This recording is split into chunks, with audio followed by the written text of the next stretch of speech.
मित्रों नमस्कार। आपका बहुत बहुत स्वागत है। मित्रों, हरियाणा की घटना ने सबको बहला कर रख दिया है। और ये घटना केवल छोटी घटना नहीं है। जिस तरह से मोब सड़क पर आई और जिस तरह से मारकाट मचाई, जो हिंसा हुई, जो दुकानें जलाई गई, बसें, कार, स्कूटर जलाए गए, वो बहुत चिंताजनक बात है। और उस चिंता के कारण ही आज सुप्रीम कोर्ट ने सू मोटो लिया और राज्य सरकार को, हरियाणा को आदेश दिया कि जो नफरती लोग हैं, जो नफरती भाषण दे रहे हैं, जो भड़का रहे हैं, उनको कैसे रोका जाए।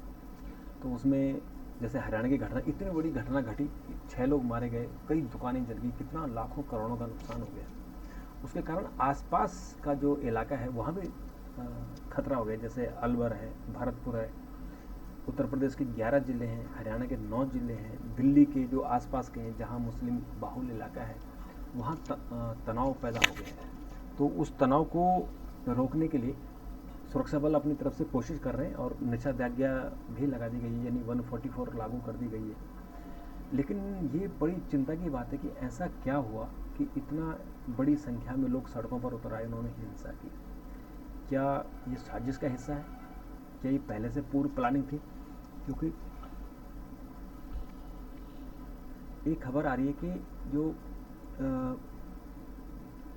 आईबी की रिपोर्ट थी कि कुछ लोग साजिश कर रहे हैं, साजिश में शामिल हैं। ये आईबी की रिपोर्ट है। अब उस पर ध्यान नहीं दिया गया या उस पर ये अचानक इतने सारे लोग सड़कों पर आ गए, ये किसी का अनुमान नहीं था। लेकिन ये बहुत चिंता की बात है कि भारत जैसे देश में, एक सहिष्णु देश में, इस तरह की चीज़ें हो रही हैं। और आज सुप्रीम कोर्ट ने भी इस पर बहुत चिंता व्यक्त की। कुछ लोग आज सुप्रीम कोर्ट गए थे कि बीएचपी का जो प्रदर्शन है उसको रोक दिया जाए, लेकिन सुप्रीम कोर्ट ने मना किया। उन्होंने कहा कि प्रदर्शन तो लोकतांत्रिक अधिकार है, लेकिन किसी को हेट स्पीच की परमिशन नहीं दी जा सकती, किसी को नफरत फैलाने की परमिशन नहीं दी जा सकती। तो मित्रों, इसमें जो बजरंग दल का एक मोनू मानेसर है, उसका नाम आ रहा है कि उसने लोगों को भड़काया, तो उसकी भी पुलिस ने कहा कि हम जांच करेंगे। लेकिन मुझे नहीं लगता कि किसी एक आदमी के भड़काने से इतना बड़ा दंगा होता है। ये तो बहुत सोची समझी साजिश का हिस्सा है। तो उत्तर प्रदेश के 11 ज़िले हैं, जिसमें आपके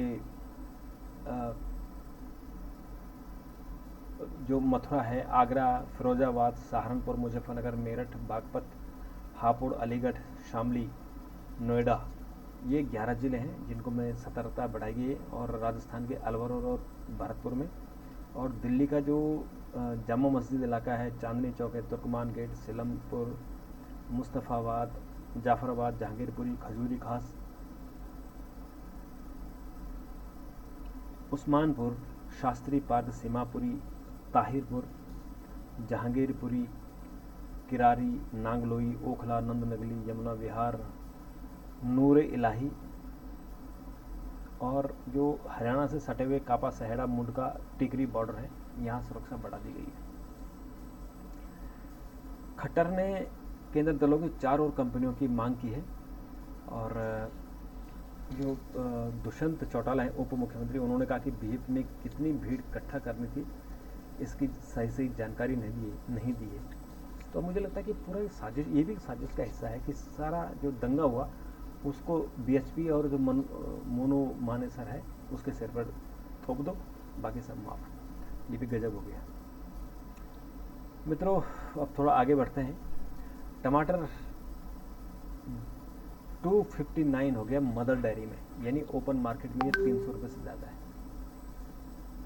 और आज एक और दुखद खबर आई कि आर्ट डायरेक्टर नितिन देसाई ने खुदकुशी कर ली है। नितिन देसाई का अगर आपको नाम याद हो तो उन्होंने संजय लीला भंसाली के साथ खूब काम किया है। जो शाहरुख खान की फिल्म थी लगान है, चाहे सनम है, हम दिल दे चुके सनम है, और इसके अलावा उन्होंने जो एक एनडी स्टूडियो, उनका एनडी स्टूडियो उन्होंने इसकी स्थापना की थी। और बहुत फिल्मों की, मतलब खासकर ये संजय लीला भंसाली के साथ थे। और जो देवदास फिल्म अगर आपने देखी हो, उसके जो कितने बड़े बड़े सेट थे, वो सेट सारे इन्होंने ही बनाए थे। और लगान का सेट हो, चाहे जोधा अकबर वाला जो सीन था, जोधा अकबर का जो जहाँ फिल्म शूट हुई थी उसका सेट वो नितिन देसाई ने ही बनाया था। तो ऐसा कहते हैं कि ये आर्थिक तंगी से जूझ रहे थे, 180 करोड़ रुपए के कर्जे में आ गए थे, तो इसलिए इन्होंने खुदकुशी कर ली। पर ये खुदकुशी तो कोई सोल्यूशन नहीं है, लेकिन पता नहीं उस मानसिक स्थिति से कैसे आदमी गुजरता है। और मित्रों, आज एक और खबर है कि पार्लियामेंट आज भी नहीं चला और दोनों जगह हंगामा हुआ, लोकसभा में भी राज्यसभा में भी। हालांकि राज्यसभा में शाम को एक काम हुआ, एक mineral mines and mineral bill pass हुआ, और उसके अलावा लोकसभा में आज दिल्ली अध्यादेश विधेयक को लेकर चर्चा होनी थी, उसे पास करना था, लेकिन आज सत्ता पक्ष ने हंगामा किया और हाउस नहीं चला। और उसका रीज़न था कि विपक्ष ने एक स्टैच्यूटरी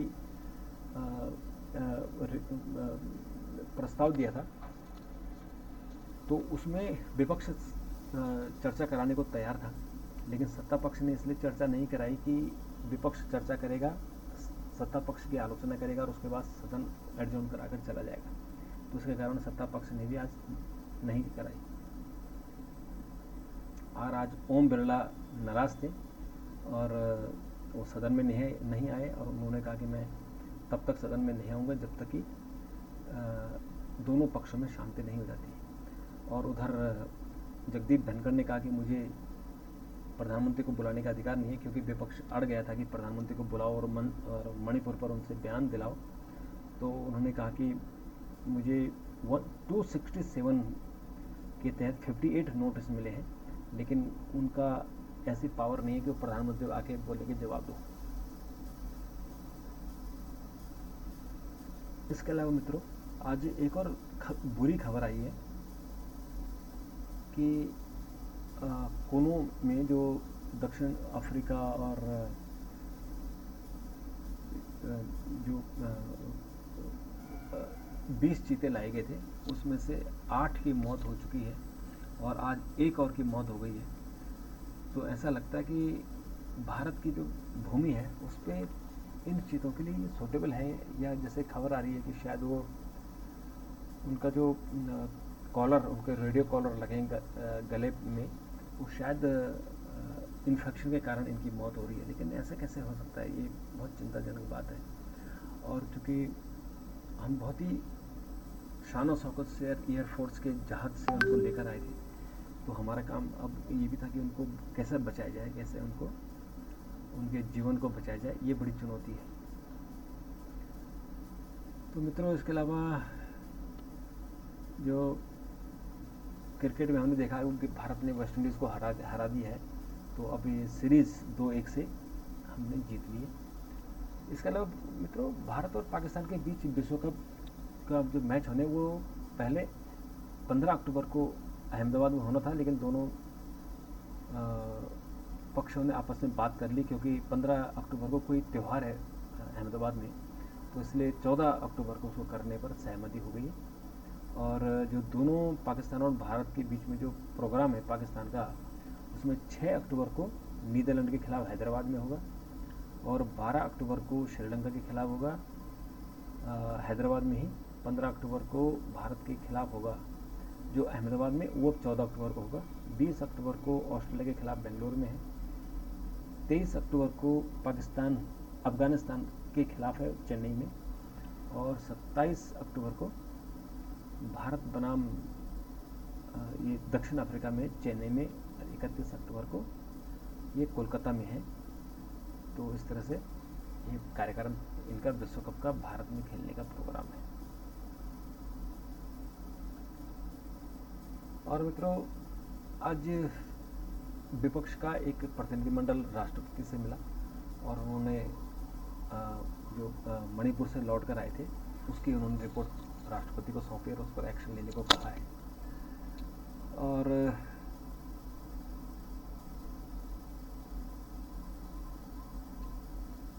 इसके अलावा मित्रों, आज प्रधानमंत्री ने जो महिला सशक्तिकरण मंत्री स्तरीय सम्मेलन को डिजिटल माध्यम से संबोधित किया था।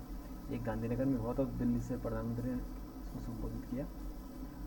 और इसके अलावा मित्रों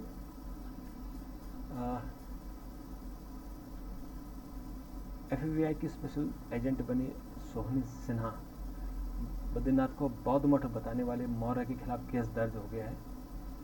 तो ये अच्युतानंद तीर्थ ने बद्रीनाथ मंदिर का मूल रूप से बौद्ध मठ बताने वाले समाजवादी पार्टी के नेता स्वामी प्रसाद मौर्य के खिलाफ FIR लॉन्च की है।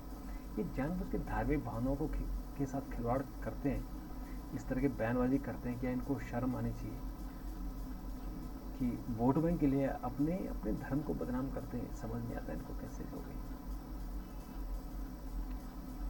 तो मित्रों, और एक और खबर है कि राहुल गांधी ने आज सुप्रीम कोर्ट में एक हलफनामा दाखिल किया है, 63 पेज का है। उसमें उन्होंने कहा है कि उनके खिलाफ जो मोदी सरनेम को लेकर मुकदमा चलाया गया और उनको 2 साल की सज़ा दी गई, वो कानून का दुरुपयोग है, न्यायिक व्यवस्था का दुरुपयोग है। उन्होंने कोई अपराध नहीं किया है और उन्होंने जो भी कहा है वो राजनीतिक दल इस तरह से बातें करते रहते हैं। उन्होंने कोई नई बात नहीं की, न किसी का मर्डर किया है और उनको सज़ा दी गई है। उनकी सज़ा को सस्पेंड किया जाए। तो अब 4 अगस्त को सुप्रीम कोर्ट इस पर सुनवाई करेगा। और ख़ास बात है कि अगर सुप्रीम कोर्ट ने स्टे नहीं किया तो फिर राहुल गांधी चुनाव नहीं लड़ पाएंगे और उनकी सदस्यता, जो लोकसभा की सदस्यता खत्म हुई है, वो भी बहाल नहीं होगी। तो राहुल गांधी के सामने, कांग्रेस के सामने बहुत बड़ा सवाल है कि उनकी सज़ा सस्पेंड हो और फिर वो लोकसभा की तैयारी करें, लोकसभा के चुनाव लड़ें। नहीं तो फिर विपक्ष की भी शक्ति जो है, ताकत कम होगी। तो मित्रों, आज के लिए इतना ही। कल फिर मुलाकात होगी। अगर आपके कोई सुझाव हो तो ज़रूर दीजिए। तब तक के लिए नमस्कार, थैंक यू, धन्यवाद।